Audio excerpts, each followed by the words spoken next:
Assalamualaikum warahmatullahi wabarakatuh. Perkenalkan, saya Salsabila dengan NIM F551240444 dan tim kami dari kelompok 3. Hari ini kami akan mendemonstrasikan proyek tugas akhir kami yang berjudul Anokot. Jadi, Anokot ini apa? Anokot ini adalah sebuah aplikasi atau website yang dimana itu kita menawarkan untuk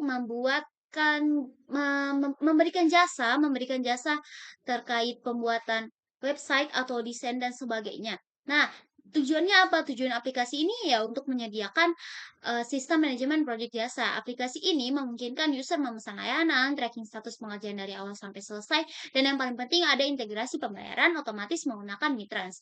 Prosesnya jadi lebih efisien dan terdigitalisasi. Proyek yang kami buat ini memiliki 4 fitur utama. Pertama itu sistem autentikasi fleksibel, di mana user ini bisa login secara tradisional menggunakan email password atau secara langsung menggunakan Google OAuth untuk kemudahan akses. Semua request divalidasi dengan token secure. Nah, yang kedua itu manajemen layanan, di mana admin bisa melakukan CRUD untuk layanan yang ditawarkan beserta harga dan deskripsinya. Yang ketiga itu manajemen project yang bisa tracking status mulai dari baru, proses, revisi, selesai, atau batal. Nah, dan yang keempat itu integrasi Mitrans Payment Gateway, itu untuk handle transaksi pembayaran secara real time. Nah, untuk arsitekturnya atau alurnya seperti apa? Alurnya itu klien seperti mobile app atau web front end mengirim HTTP request ke backend kami. Backend memproses request, melakukan validasi dan autentikasi OAuth dengan Google, lalu berkomunikasi dengan database. Khusus untuk payment, backend akan berkomunikasi dengan Mitrans API untuk generate snap token dan verifikasi pembayaran. Setelah diproses, backend mengirimkan respon JSON ke klien. Nah, tools yang kami gunakan itu apa? Tools yang kami gunakan itu adalah Adonis JS versi 6 sebagai backend framework dengan bahasa pemrograman TypeScript. Terus kita menggunakan Swagger untuk dokumentasi API yang terintegrasi dan bisa langsung dites, serta Postman untuk testing setiap endpoint selama development. Nah, untuk lebih rinci atau detailnya akan dijelaskan kepada teman-teman saya. Terima kasih. Assalamualaikum warahmatullahi wabarakatuh. Perkenalkan nama saya Christian Marhakasio dengan NIM F5512406. Saya dari kelompok 3 kelas TIB 24. Di sini saya akan membahas mengenai dokumentasi Swagger untuk API kami agar mengefisiensikan waktu. Langsung saja kita masuk ke dalam Swaggernya.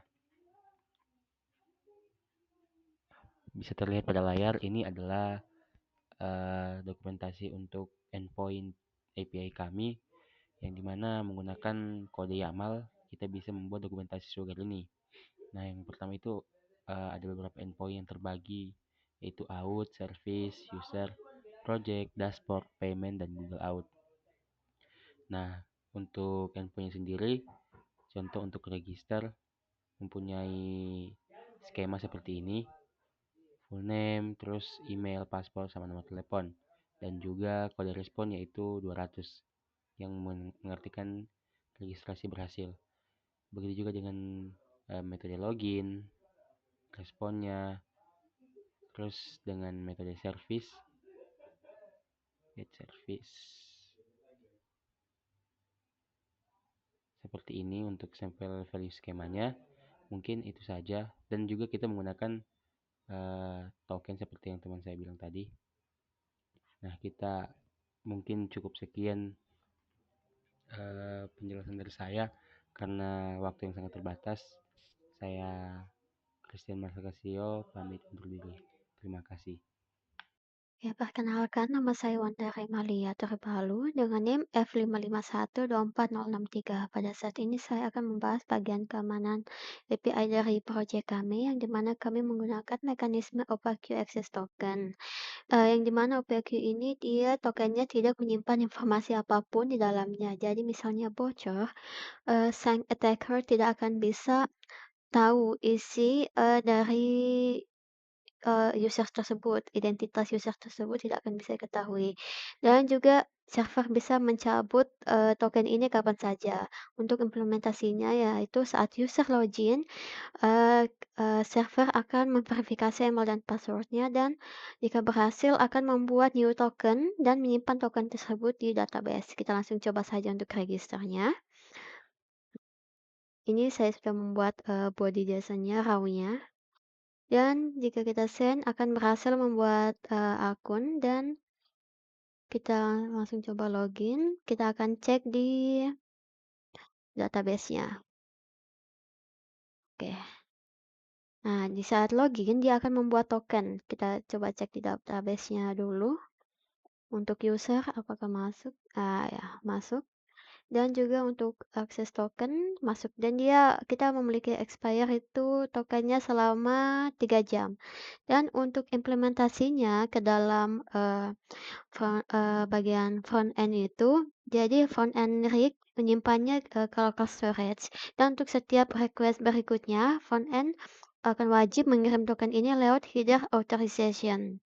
Dan di mana di sisi middleware, ini otomatis membaca token dari header tersebut, mengecek apakah token valid dan belum kadaluarsa dan cocok dengan user di database dan jika valid, request akan dilanjutkan. Oke, seperti itu. Warahmatullahi wabarakatuh. Perkenalkan saya Triyanti Aulia dengan NIM F55124073. Jadi di sini saya ingin menjelaskan terkait integrasi public API Anocode. Jadi kita menggunakan dua yaitu Google OAuth.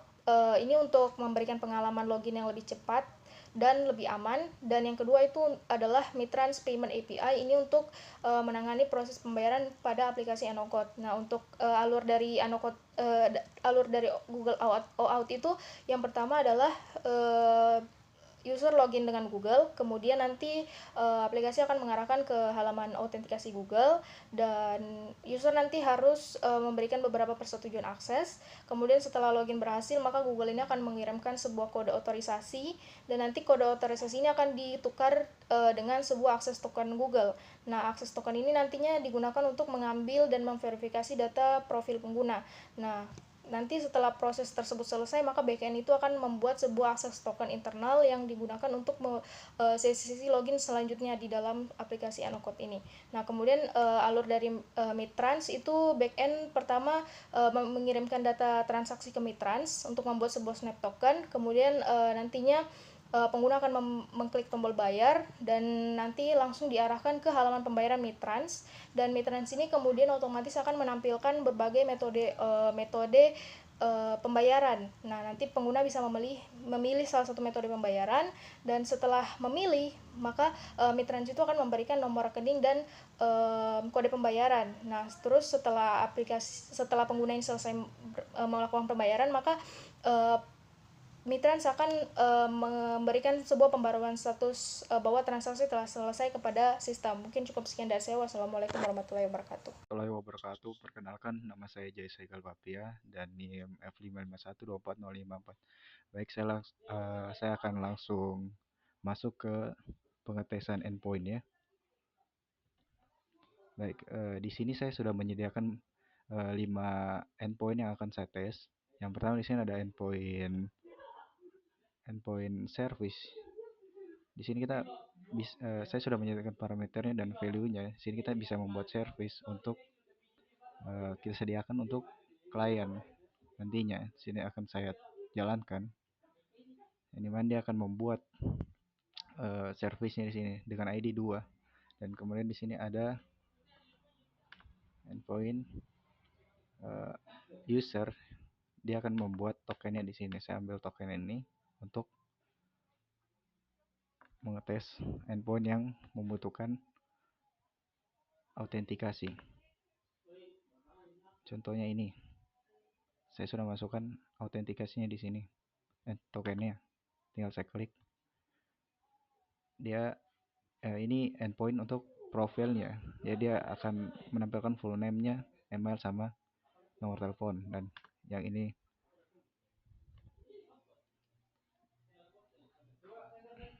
saya ganti ini ke service 2 yang tadi. Dia akan menampilkan service yang tersedia, service ID 2 di klien yang kita masukkan kita masukkan tokennya tadi. Dan ini token-token lainnya, endpoint lainnya yang saya sediakan.